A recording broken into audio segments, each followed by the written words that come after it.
5 minutes, we shall begin our program. We request everyone to please settle down and take their respective seats. We have official photographers and videographers covering our event. Uy, mag-picture na kayo. Hence, we request everyone to please abstain from any pictures, especially in front of the presidential area. Please be guided accordingly. Naka-live ako. Sa YouTube. Teka lang na, video lang. Oo.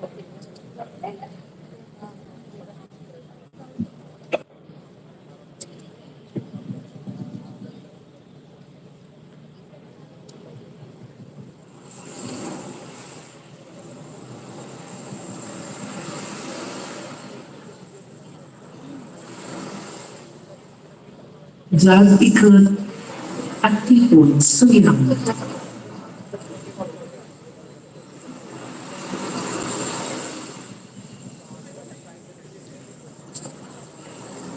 Banaan.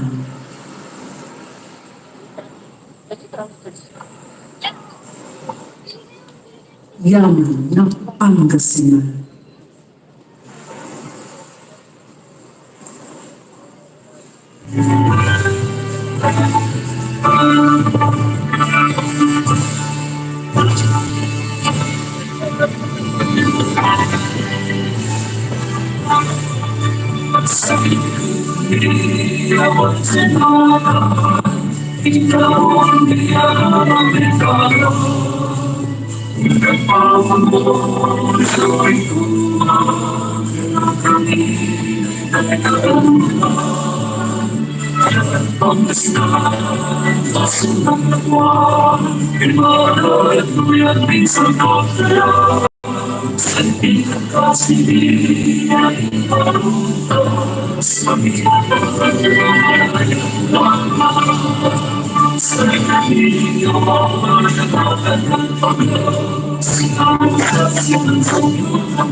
Ang makulay at mayamang kasaysayan ng ating lalawigan ay hinubog sa kadakilaan, katapangan at kabutihan ng ating mga ninuno na nagmula sa kabuluhan.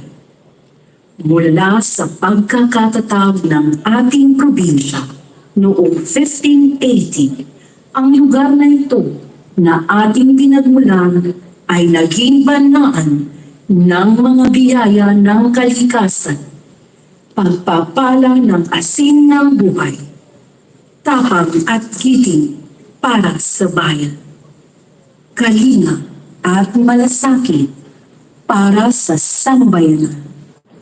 Pangasinan, banaan ng mga tunay na nagmamahal sa bayan.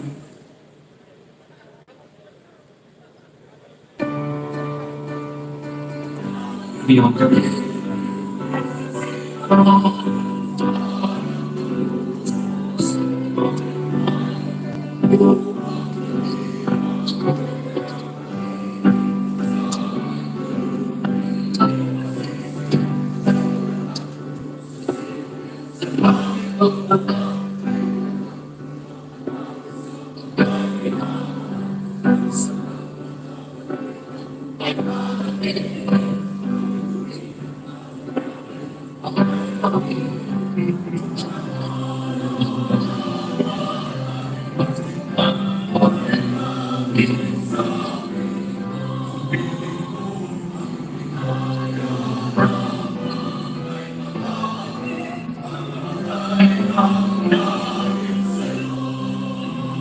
Remain standing. Ang Pangasinan ay banaan ng iba't ibang relihiyon at paniniwala. Banaan ng iba't ibang hugis at anyo ng kamalayan at pagkatao na pinagbubulungan ng pananampalataya sa iisang makapangyarihang lumikha.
Naguluhan, Pangasinan, Banaan, tagpuan ng iba't ibang kultura, komersyo at kalakalan, tagpuan ng iba't ibang ideya, kaisipan, ideolohiya at kaalaman, tagpuan ng iba't ibang kaugalian, pagpapahalaga at pananaw. Pangasinan, banaan ng isang maunlad na sambayanan.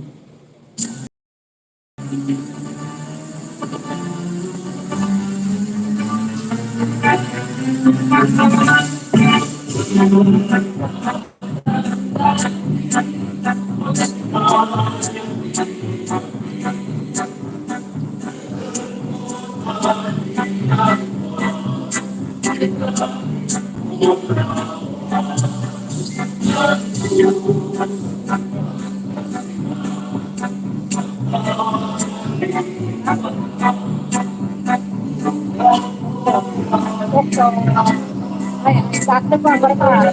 Kaya tapi ko na po ito, banaan. Ito. Ako po.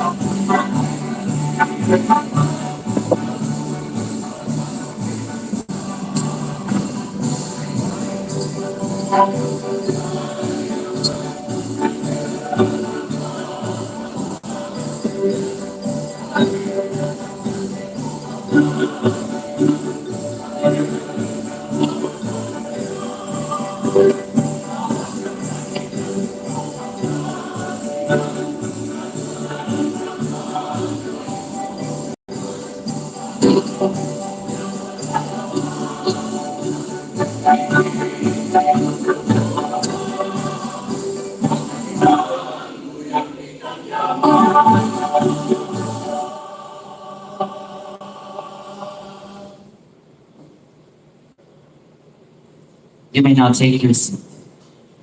Our MCs, Nathaniel, Joel, and Kawai, and Christine, and Margaret Palili.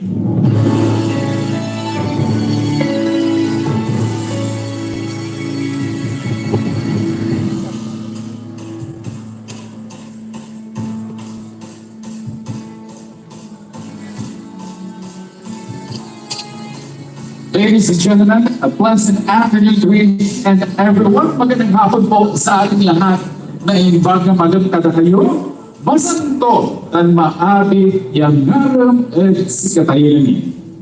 For an energy booster, how about a big hand from all of us? Ayan po, thank you so much. Mga kaibigan, Banaan, a meeting place. This is a collective dream come true of all Pangasinenses. This is where the past meets the present. This is where Pangasinan history, culture, and arts are shared and come alive. Banaan. This is where creative minds meet and help shape the future. And so, dear friends, welcome to this very historic event in our province as we formally inaugurate and open the very first Pangasinan Provincial Museum, Banaan. And as we begin this event, let us all acknowledge to give the formal welcome for all of us. Let's give a big hand for our Honorable Vice Governor, Mark Ronald T.G. Lambino.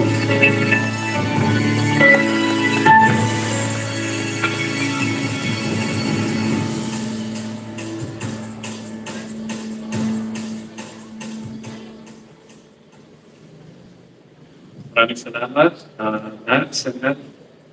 Masantos, yang nagsigil namin na ipagmalag kadakayamin ako. Pleasant afternoon to all of our guests. Welcome to Pangasinan. Welcome to Banaan. I remember about 2 years back when the governor and I were still hot in the campaign trail. We were talking about the culture and history of the province of Pangasinan. Ano po ba ang meron sa Pangasinan? Ano ba ang pwede nating ipagmalaki sa probinsya? Na ipapakita po ba natin ito sa ating mga kababayan? So isa po yan sa mga naging mga usapan namin at nag-lead para po may tayo itong Banaan Museum ngayong araw na ito. Before we continue, I'd like to acknowledge several of our friends and our guests who have joined us in today's historic event, opening the first museum here in the province of Pangasinan that will showcase all, most if not all, of the culture and heritage of the province of Pangasinan. Of course, we'd like to acknowledge the presence of our hardworking governor, Governor Ramon Monmon B. Nico III, and his wife, our First Lady, Banaan Johnson Dito. I'd also like to acknowledge the presence of my better half, happy anniversary, Attorney Melanie Lambino. At dito din po ang ating mga kaibigan sa Kongreso. Diyan po ang ating congressman mula po sa 4th District, Congressman Tof de Venecia. Nandito rin po ang ating representative from the 3rd District. Unfortunately, wala po siya, pero hindi po representative niya for Congressman Rachel Arenas, Ma'am Jessica Kiko. Congressman of the 1st District, Congressman Art Celeste. From the 2nd District, of course, Congressman Mark Moangco. From the 5th District, the father of our good governor, Congressman Ramon Monching Dito Jr. And from the 6th District, represented by Vice Mayor Gordon Provincial, Congressman Marlene Provincial. We are also joined here by our friends from the national government agencies, of course, our guest of honor and speaker from the National Historical Commission of the Philippines, Chairman Emmanuel Calero,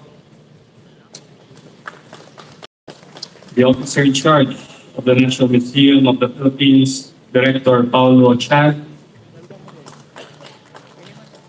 the Director for the Youth Center for Conservation of Cultural Properties and the Environment in the Tropics, Dr. Eric P. Cerudo.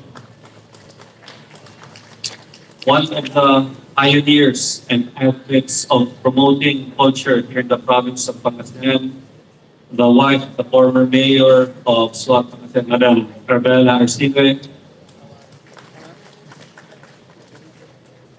We're also joined, of course, by the different heads of our different departments here in the provincial government, led by our provincial administrator, Felicio Patage.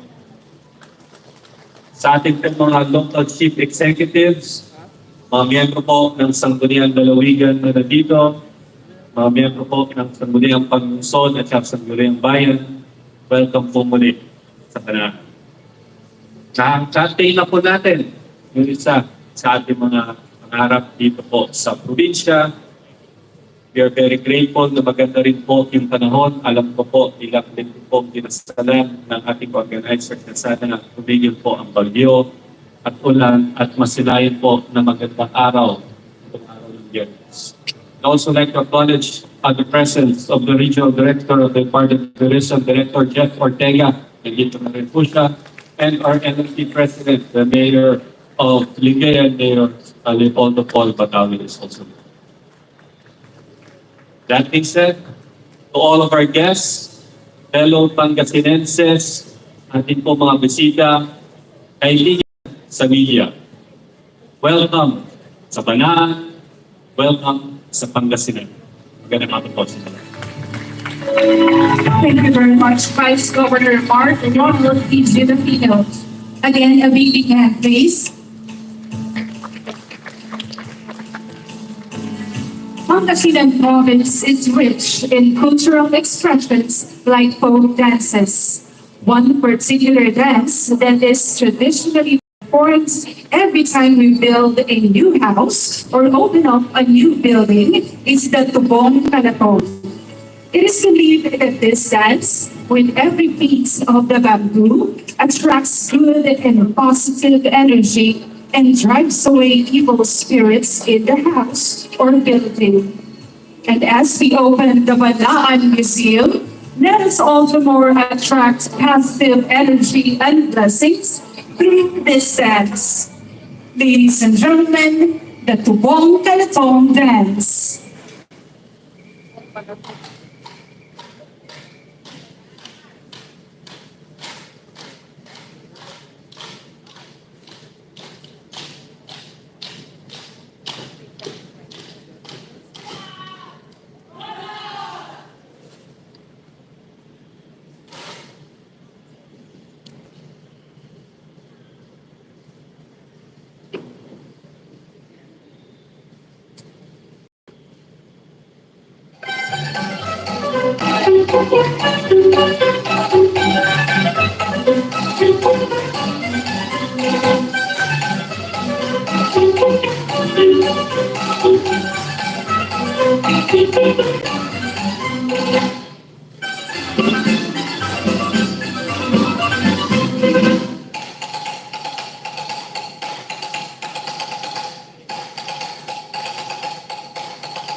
There you have it, ladies and gentlemen, the provincial dance. Once again, let's give them another round of applause for our dancers. Putting up a provincial museum is a daunting and challenging task, but it is not impossible, especially if we have a dynamic leader who has the passion and love for history, culture, and the arts. So at this juncture, let us listen as he inspires us to love our province even more. Ladies and gentlemen, let us meet with a big round of applause the Governor of Pangasinan, the Honorable Ramon Monmon B. Hico III.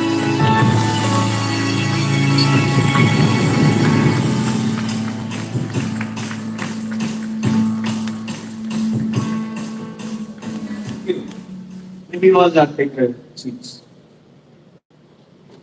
Our guest of honor and the speaker, Chairman Emmanuel Franco Alano, National Historical Commission of the Philippines, the Sangguniang Bayan Sangguniang Panlalawigan members, headed by Vice Governor Mark Gambino, that with its better half, according to Gambino, happy anniversary. To my one and only, my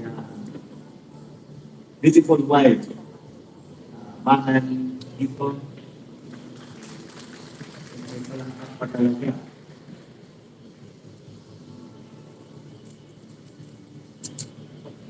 Just allow me to acknowledge the guest that we have here, as given to me by Madhu.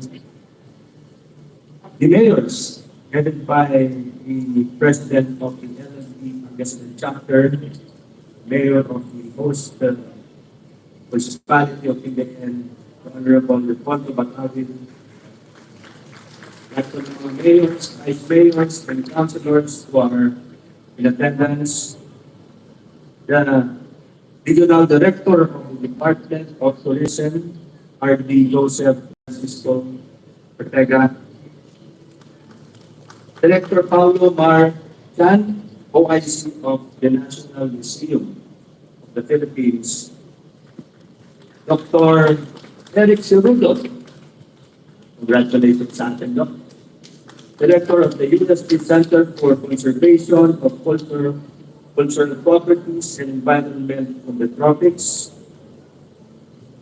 Mrs. Annabella Arsidoy, of course, accompanied by former Mayor Manoli Epingwe, the President of the Pangasinan Heritage Society, the Provincial Administrator, Gabisio Patwagi II, our Congressman,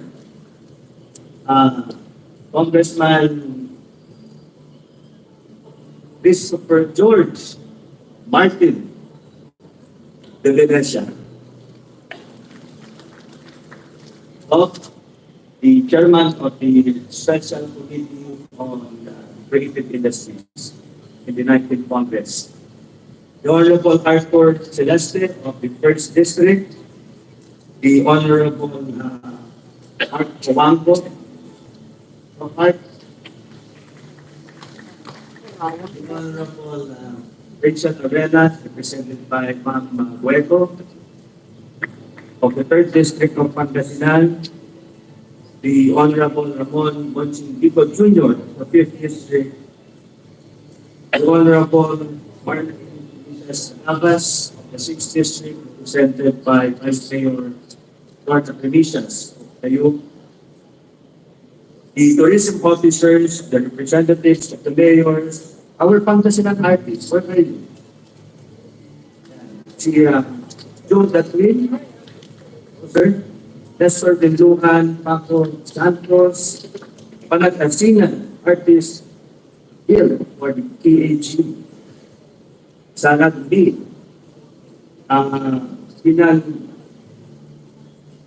pinang kakasakay artist circle, the Bolinao Artist Group, Likat Data. Higher education, of course, we have RDTC, Pereira, the DepEd, the PSU, officials, the Pangasinan Historical and Cultural Commission, the Pangasinan Heritage Society, the Center for Pangasinan Studies, Olupan Pansantiay, Salitan Pangasinan, PGP or the PNP, the heads of the provincial hospitals, heads, officials, special assistants, all of us, no? Lahat po tayo ng Pangasinan at ating mga pinamahal na mga bisita, ladies and gentlemen. This is a proud moment for all of us Pangasinenses. So I think we all deserve a big hand. Kasi natin, ating sabihin natin, as we inaugurate and unveil the first provincial museum of our dear province, the Banaan Museum housed in the historic Casa Real. I know that there have been some debates over the name of the museum. There were suggestions like it should be Casa Real Museum. They were questioning the connotation of Banaan. It seems, sabi nila, that it has a negative connotation. So I told Malu, gather them all together, the best minds, the experts of our history, culture, arts. Sabi ko, magkumpulan kayo, mag-debate kayo, and then come up with this decision. I will not, I will not dip my fingers on the issue, because, and then come up with a suggestion, a unified decision. So finally, we have the Banaan Museum house in the first capital building of the province of Pangasinan, the Casa Real. So, congratulations po sa atin. This is my first project that we inaugurated under this administration. There are several projects that are ongoing and several projects that are lined up. But our museum is the very first project that I as an applicant am inaugurating together with the whole team. And looking back, when I was a lead local chief executive of my humble town, the museum project of my town was supposed to be the last project that I will unveil. But because I graduated third term as a mayor, I was not able to do that. So napaka-providential siguro dahil hindi ko nagawa as a local chief executive ng bayan ko. Unang-una naman natin nagawa as the provincial governor of Pangasinan. So ako po ay natutuwa. And I congratulate all of the team, no, who, you know who you are. You know the tireless nights, burning the midnight oil, and we have this. It's not just a building. It's the story of us, Pangasinenses. If you notice, in many of my speeches, I make reference to dati, us, the settings. You know, it is important because the decisions that we make at present, we always refer to our past, our experiences, our pagkatao, our culture, the way of life. So that's how I give importance to projects such as this. Kaya sabi ko kay Dr. Eric Cerudo, bilisan natin kasi marami pang naka-line up, Doc. And the province will continually fund projects such as this one. That is why, palakasin natin, tingin po natin ang mga cultural mapping, ang pagmamapa po ng ating mga kasaysayan. Alam niyo, madali po magpatayo ng mga gusali, pero yung nakalaan, hindi po natin nakibabalik pag hindi po natin institutionalize. If we do not enshrine all of those, in things such as this one, we may forget our identity.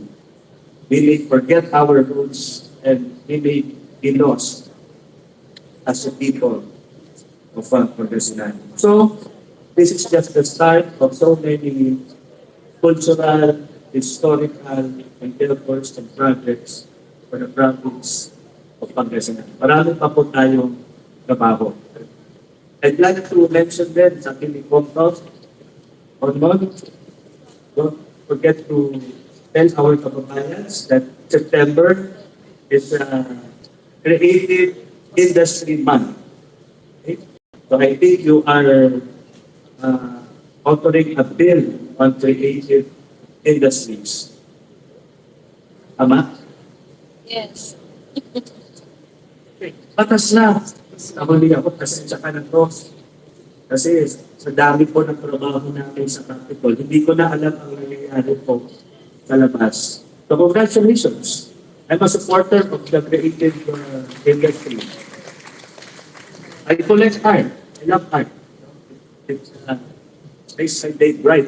It's always behind the obras. So you will see a lot of those. So I know that I'm boring you with my speech and you're itching to see the exhibit. The challenge here was, and I love the team to actually conceptualize this story for when we sat down with it, sabi ko, galing. Such a rich history of Pangasinan, you were able to compress and present it in a small casserole. Nagkasya po lahat. Pero magdadagdag pa po tayo. Tama, Malu, and Vice Gov and the team. So, ano po dadagdag natin? Andyan po yung provincial jail. I think this is a very historical building. Kung baka po po natin exhibit, bubuksan po natin itong pigitan. Gagawin po natin siguro hotel. Kung gusto na pong gawin ng isang gabi dyan for that experience. But we have great plans for the whole compound. If you see, you have the jail, you have the casarea, and you have the municipio of the Bakit jail. na naman yan nakatabi? So sabi ko kay Mayor Paul, nag-usap kami, this could be considered a heritage road. Tatlong historical buildings, and we have been meeting for the last Pero wala 2 nang months of the master Pero- plan of all of this complex. May master plan po tayo. Yung mag-usap po tayo sa LGU Lingayen. I-present na po natin yun. Natapos po ay i-implement po natin. Yung nasa likod ngayon, kung makita nyo, hindi pa po yan. No? It's just the building, it's just the start. The exhibit is just the start. There are more things to be done behind this, no? Including our hospital, including the new municipio of Lingayen. Approved na po sa LGU. No? So marami po tayong gagawin. But for now, congratulations muli sa ating lahat, sa ating mga kababayan, sa ating lahat ng Pangasinense. And this is very small exhibit. Hindi po ito yung paramihan. We want it to be more intimate. We start with the students,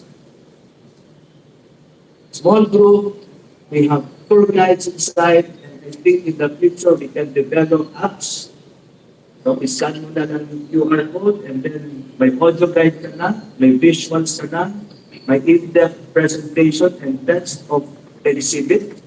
No? So, yan po nasa plano po natin. So, what you see is just a start of something that's more grand in the future.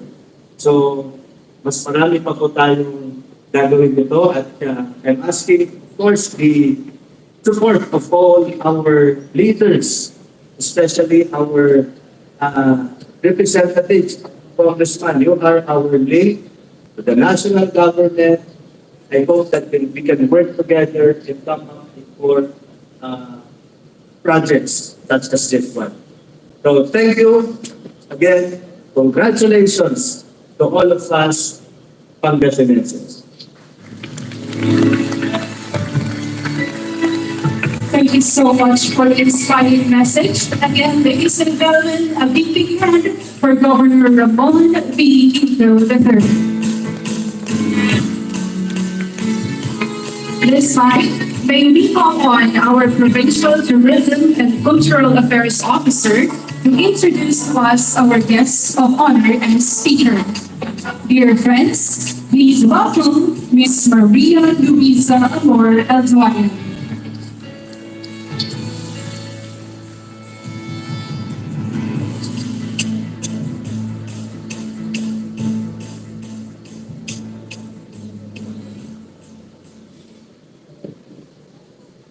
Mabuhay! Buhay po tayong lahat sa araw na ito. Maligat kaagaw at sa kayo namin. It is my honor and privilege to introduce to you this afternoon our guest of honor and speaker in today's inauguration of the Banaan, Pangasinan Provincial Museum here in historic Kasarian. Our guest of honor and speaker is the newly elected chairman of the National Historical Commission of the Philippines. Raised in Novaliches, he settled in Dasmariñas, Cavite after being assigned by former DepEd Secretary Brother Andrew Gonzalez to head the Cavite Studies Center in De La Salle University, Dasmariñas. He served the university for 17 years in various positions, to include being Dean of the College of Liberal Arts. His dedication to academia extended to a role at the National Commission on Culture and the Arts from 2019 to 2022, where he served in different capacities, including as head of the NCCA National Committee on Historical Research and vice head of the Subcommission on Cultural Heritage. Notably, he is an accomplished author with over 40 published books, receiving national awards for his contributions, including the 2022 Grand Winner on Publication category and the 2006 National Book Award by the Manila Critics Circle. His involvement in various organizations, such as the Cavite Historical Society and the Association of Studies Center in the Philippines, or Kabansa, demonstrates his commitment to historical and cultural preservation. During the pandemic, he continued to engage with the community through online programs, including Doc Money, ang inyong kabayani, and Local History PH, earning recognition as an outstanding online TV host. Dr. Emmanuel F. Caladiro, his significant contributions to the National Commission on Culture and the Arts and his recent election as chairman of the National Historical Commission of the Philippines underscored his remarkable impact on the preservation and promotion of Filipino culture and history. Ladies and gentlemen, our esteemed guest of honor and speaker, Dr. Emmanuel Franco Calairo.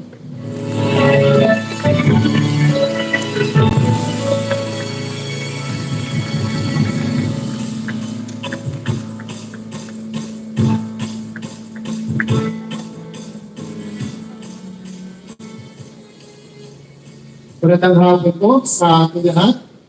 Sa tunang pagbibigay pugay sa ating mga minamahal na lingkod bayan, sa ating mahal na Gobernador Ramon V. Guigo III, sa kanyang may bahay, Maan Vico, sa ating Vice Gobernador Mark Ronald B. Lambino, at sa kanyang may bahay, Attorney Leonie Lambino,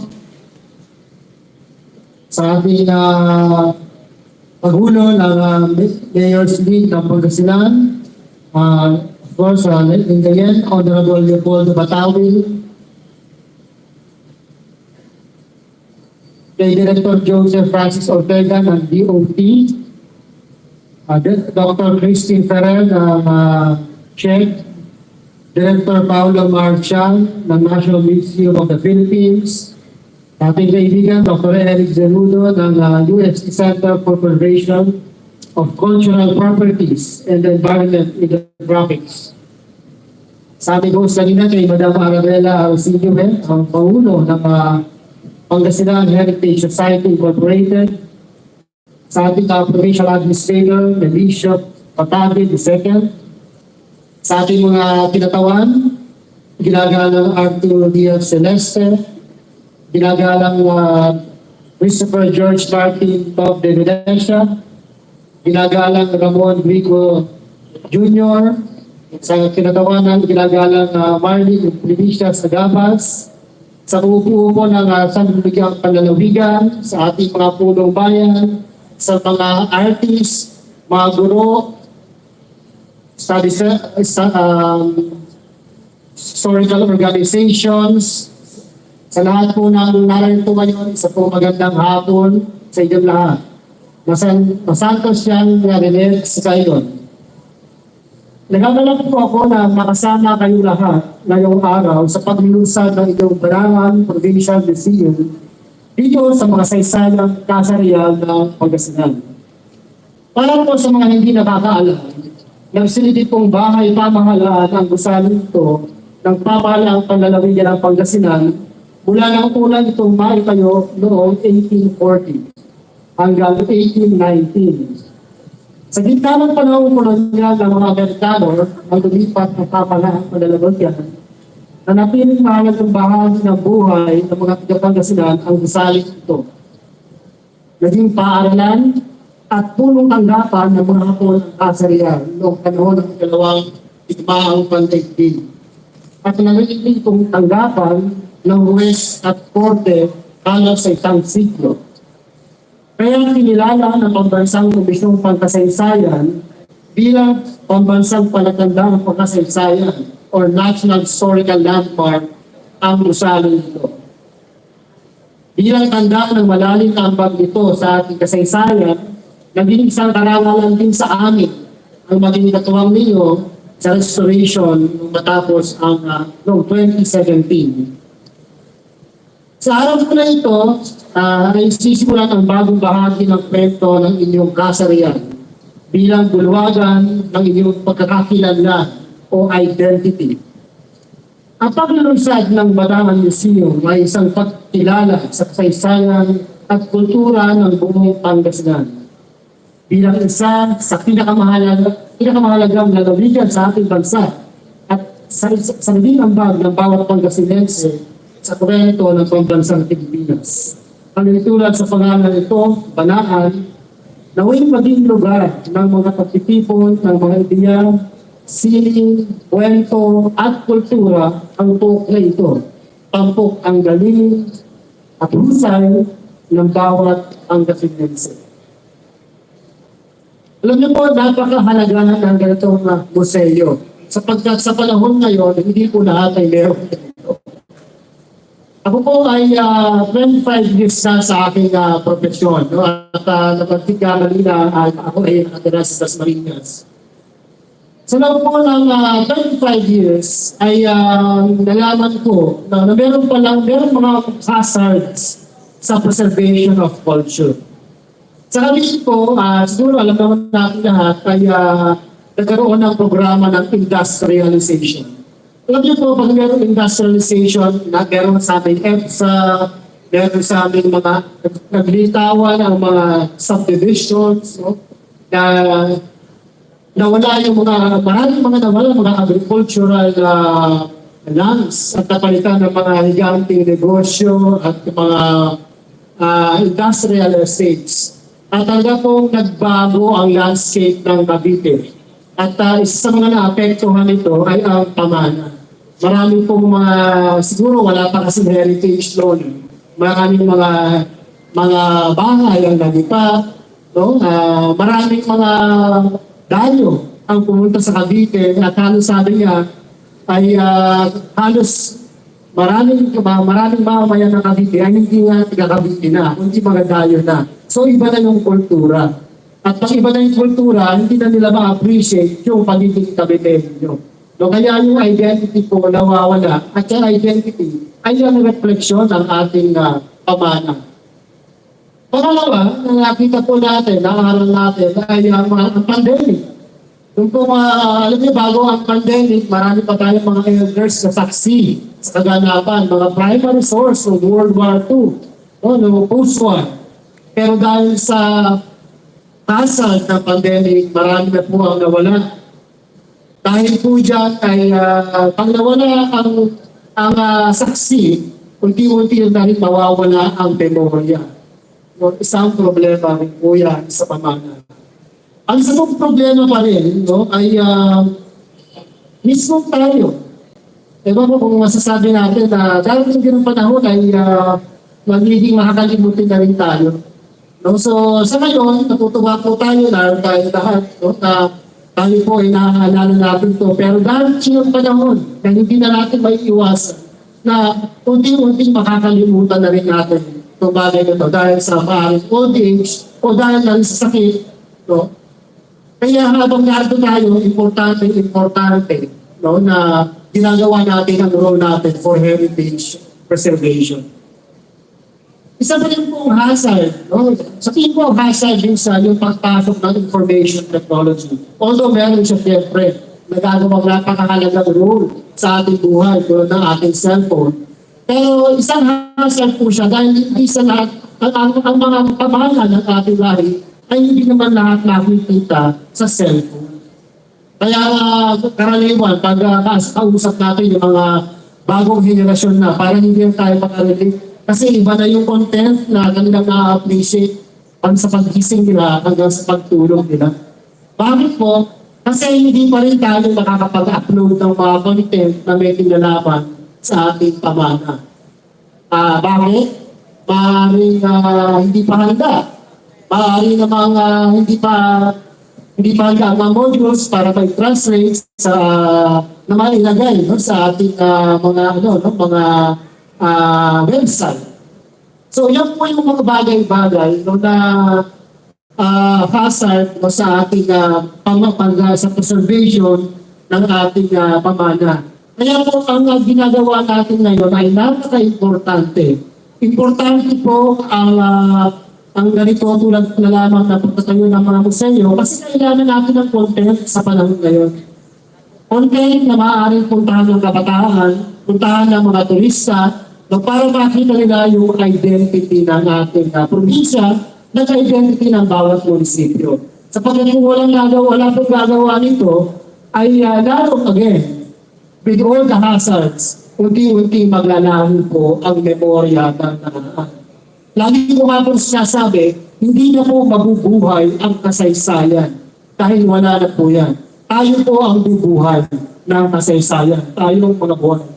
Gagawa tayo ng module, gagawa tayo ng museum, gagawa tayo ng ibang bagay, paraan, para lumitaw, mabubuhay sa present generation ang kanilang mga memorya na magsisilbing lesson no, at inspiration sa ating po mga kabataan.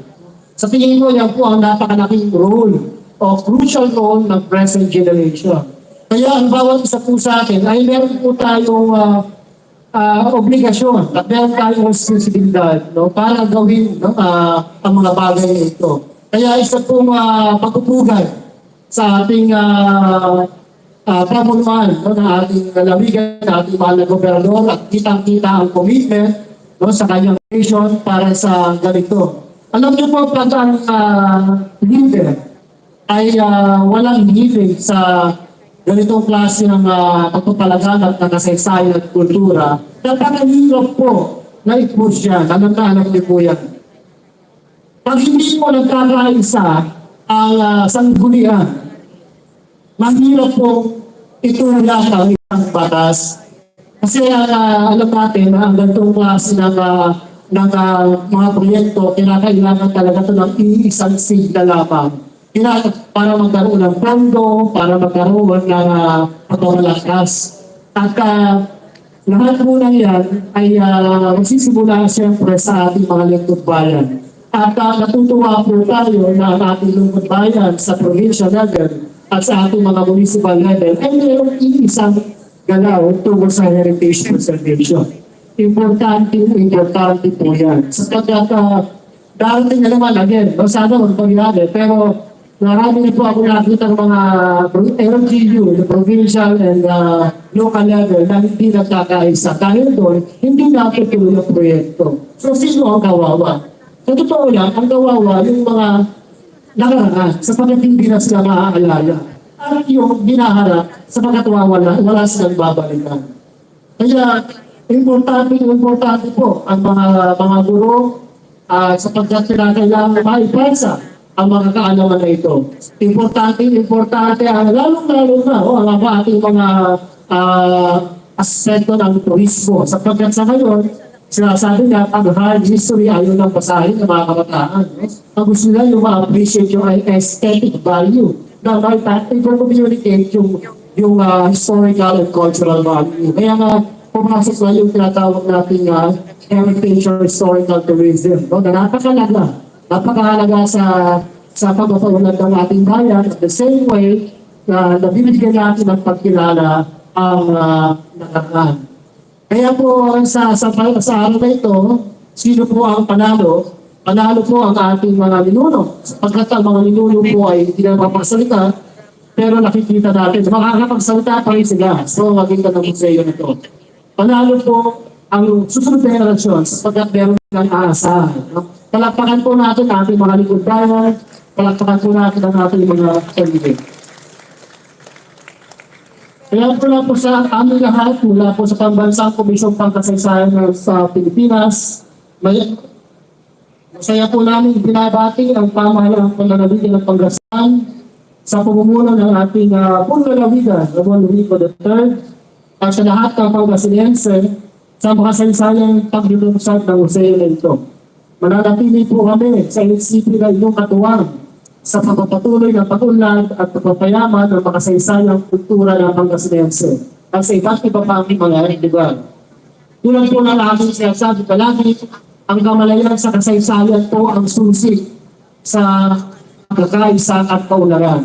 Mabuhay po ang kabayanihan ng bawat Pilipino, mabuhay po tayong lahat.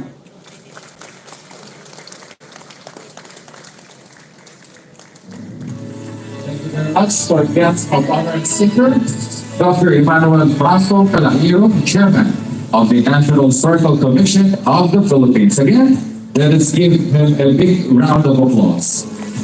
At this point, we move on to the presentation of the plaque of appreciation to our guests of honor and speakers. We present the plaque. May we call Governor Ramon Rico III, together with Vice Governor Mark Ronald Gambino and the honorable board members who are present with us today. We have Board Member Apple Bacay, Board Member Philip Cruz, Board Member BC Benzanilla, Board Member Marinor de Guzman, Board Member Nicolay John Luis Season, Board Member Chief Cababa, and Board Member Arthur Celeste Jr. would like to call also Congressman Mark Colanco and Congressman Top Vivenesha. Please allow us to read the text of the Flag Republic of the Philippines Province of Pangasinan. This flag of appreciation is presented to Dr. Emmanuel F. Calero, Chairman, National Historical Commission of the Philippines, as a special recognition for his invaluable time and auspicious presence as guest of honor and speaker during the inauguration of Banaan, Pangasinan Provincial Museum at the Kasarian, Pangasinan. Given the same date, September 2023 in Pangasinan, signed Honorable Governor Ramon V. Kiko III. Again, let's give a big hand to our guest of honor and speaker.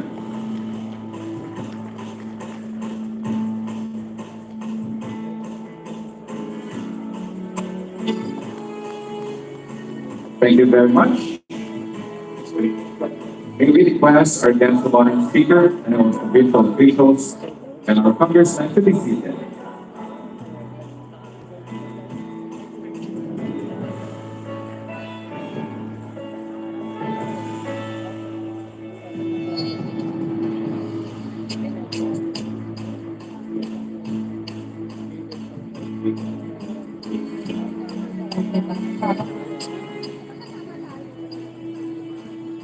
Ladies and gentlemen, it is but fitting this month of September that we open up the new museum because September is National Tourism Month and Philippine Creative Industries Month. And our new provincial museum is a new tourist attraction. At the same time, it supports our creative industries in the province. So dear friends, what is there to see in our new museum? What is there to know about Casa Real, where our museum is housed? A heritage structure that is a declared national historical landmark in the heart of our province. So this time, to learn a little history of this remarkable building known as the Casa Real or the Royal House and have a sneak peek in our Banaan Museum, let's watch this audio-video presentation. Banaan o tagpuan. Madalas, dito nagtatagpo ang dalawang bagay na magkasalungan. Pero alam niyo ba, may lugar dito sa Pangasinan kung saan nagtatagpo ang bukas at nakaraan? Tara, may ikikwento ako sa inyo. Noong 1840, panahon ng mga Kastila, sinimulang ipatayo ang 1,700 square meter na gusaling ito sa Lingayen, ang kabisera ng Pangasinan, upang magsilbi bilang kapitulyo ng lalawigan. Tinawag nila itong Casa Real, na ibig sabihin ay The Royal House. Dito ginanap ang halos karamihan ng makasaysayang pangyayari at pagtitipon sa mundo ng politika at kasiyahan ng probinsyang Pangasinan. Hindi lumaon, tinawag din itong gobyerno nang nabuo ang gobernador sibil noong 1886. Taong 1990 naman, nagsilbi ito ang publikong eskwelahan ng elementarya sa loob ng 3 taon. Naging bahagi din ito ng mga sangay ng Regional Trial Court at tinawag na husgado noong 1930. Ngunit nang sinakop ng mga Hapon ang Pilipinas at sila'y nagsidatingan sa Lingayen, ginamit nilang punong tanggapan ang Casa Real. Himalang na pagtagumpayan ng gusaling ito ang ilang lindol at pagyanig dala ng pagsabog ng mga bomba noong World War II. 75% ng struktura nito ang matibay pa rin nakatayo. Hanggang sa tuluyan nagpalit ang mundo, taong 2002, dineklara itong National Historical Landmark ng National Historical Institute of the Philippines dahil sa kasaysayan at kultura na ipreserba nito. Isa itong kakaibang halimbawa ng arkitektura mula noong panahon ng Kastila at Amerika. Pero taong 2008, ang minsang gusali na hindi natinag ng kahit anong pagyanig ng mga lindol, bahagyang nasira ng bagyong Cosme. Nakangay ng malakas na hangin ang bubong nito. At At dahil naging bukas ang gusaling ito, maraming nangloob at nagnakaw sa mga materyales nito tulad ng mga kahoy at ilang kagamitan. Iniwan nila itong isang gusali na kailangan muling ayusin at simulan. Kaya naman noong 2015, muli sinimulan na nilang ayusin ang kasarian. Bawat parte na natira sa gusali naging mahalaga. Sa pagtutulong-tulong ng Provincial Government of Pangasinan, lokal na pamahalaan ng Lingayen, ng Department of Public Works and Highways, Tourism Infrastructure and Economic Zone Authority o TIAZA, ang Pangasinan Historical and Cultural Commission, ang Pangasinan Heritage Society Incorporated, at the National Historic Commission of the Philippines, unti-unting binuhay ang mga nakaraan sa bawat dingding ng gusali ng kasarian. Bawat kasaysayan, bawat kwento, bawat kulturang nagdaan, siniguradong makikita at mararamdaman sa bawat sulok na madadaan. Pagkatapos nitong magawa, dinano ng Provincial Government of Pangasinan na gawin itong Provincial Museum at pinangalan ng BANAAAN. Ang ibig sabihin ay tagpuan or meeting place. Ngayon, mayroon itong 11 galeriya na naging tahanan ng mga nagdaang kasaysayan, kultura at impluensya na siyang nagpagduyod ng bawat lipunan sa lalawigan. Dito pinagtagpo ang mga aral ng nakaraan at ang pag-asa na maaaring dala ng kinabukasan. Ito na ngayon ang BANAAAN, Pangasinan Provincial Museum. O ano? Tara na! Kita-kita na tayo dito sa BANAAAN.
There you have it, dear friends, a sneak peek of the Banaan Museum inside the Casa Real. I know everyone is already excited to have a look inside the museum. So let us now proceed to the next part, which is the unveiling of the museum marker. So may we call for the unveiling ceremony our guest of honor and speaker, Dr. Emmanuel Panagiro, together with Governor Ramon B. III, Vice Governor Mark Ronald Gambino, and Sangguniang Panlalawigan members, Congressman Tom De Gatesha, Congressman Mark Coaco, Regional Director of the Department of Tourism, Director Jeff Ortega, the Regional Director of the Provincial and Higher Education, Director Christine Ferrer, the OIC Director of the National Museum of the Philippines, Director Mario Paulo Marchan, League of the Municipalities of the Philippines, Pangasinan Chapter President Mayor Nicole Tumatawin, Provincial Administrator Benito Pataki II.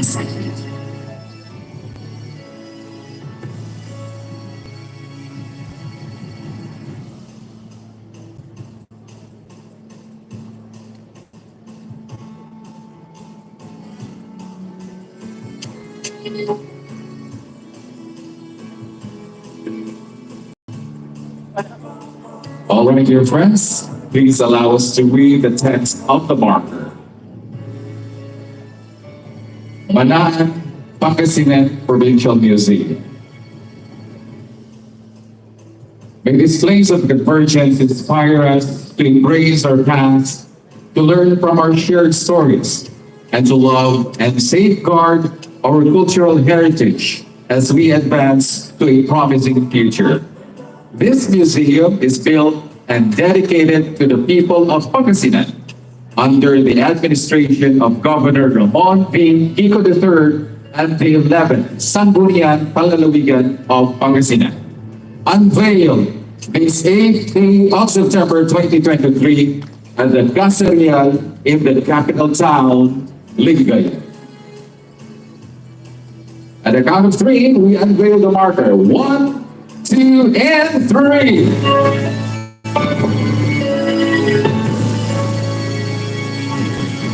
How about a big hand for that, ladies and gentlemen?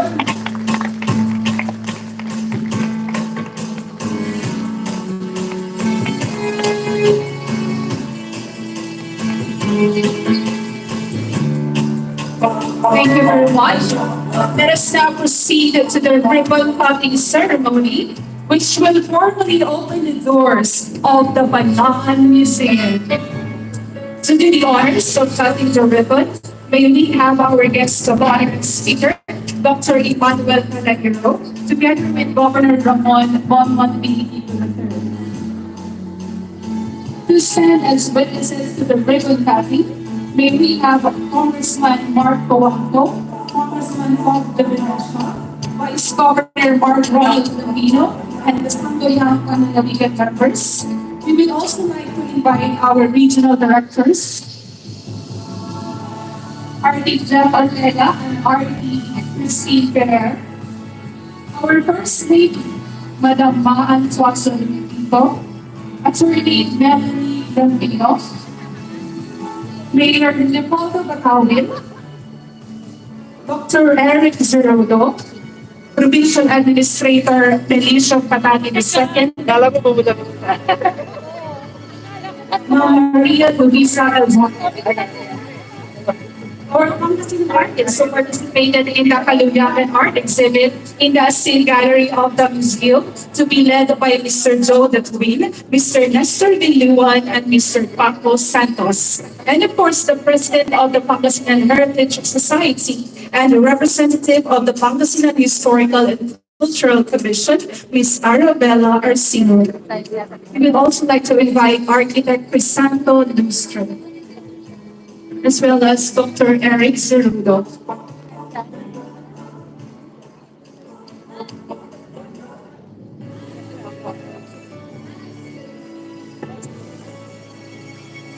And now for the ribbon cutting, ladies and gentlemen, let us all stand as we do the ribbon cutting in 8, 7, 6, 5, 4, 3, 2, and 1.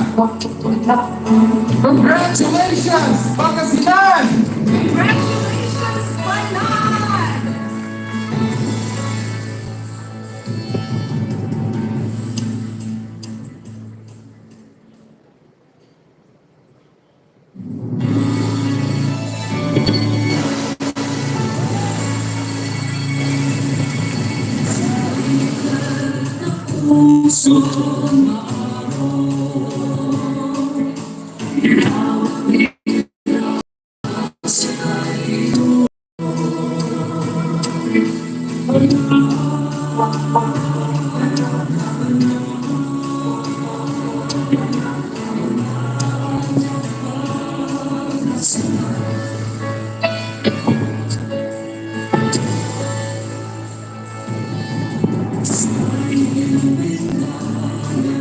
Yeah.